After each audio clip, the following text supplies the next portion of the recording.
maluwas ka.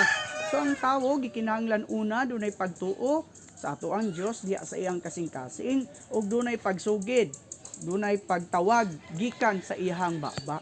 So sumala sa kasaysayan ang mga Kristohanon kaniadto sir nagatawag sa ngalan sa Ginoo. Bisan ngani kumubasa ka sa basahon sa mga buhat, ang mga Kristohanon nagatawag yun sa ngalan sa Ginoo. Pati karon amo usab nga ginabatasan gipadayon ang pagtawag sa ngalan sa Ginoo. Busa ingon aning amo ang paagi sa pagtawag sa ngalan sa Ginoo. O Ginoong Hesus. O Ginoong Hesus. Ang Roma 10:13 gay niingon, ni bisan kinsa nga motawag sa ngalan sa Ginoo mamaluwas.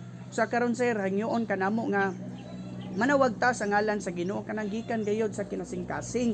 Men bisag katulo lang ta busy sir. Magdungan tang tulo. Men 1 2 3 say. O Ginoong Hesus. O Ginoong Hesus. O Ginoong Hesus. Amen.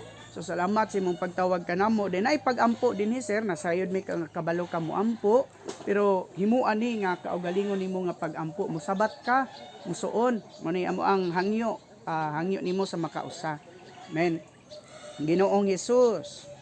Ginoong Hesus, Usa ko ka makasasala, sa ko ka makasala, nagkinahanglan ko nimo, kinahanglan ko nimo, sulod sa akong espiritu. sulod sa akong espiritu, Kuhaa ang akong sala. kuha ang akong sala, Kun ako, kung ako, aron makabaton ko aron makabaton ko, sa kinabuhi sa Dios. sa kinabuhi sa Dios. Dawaton kanako karon Dawaton kanako karon, nga akong manluluwas og kinabuhi. nga akong manluluwas og kinabuhi. Tugyan ko nimo ang akong kaugalingon. Tugyan ko kanimo ang akong kaugalingon. Ipangayo ko kini sa imong ngalan. Pangayo ko kini sa imong ngalan. Amen.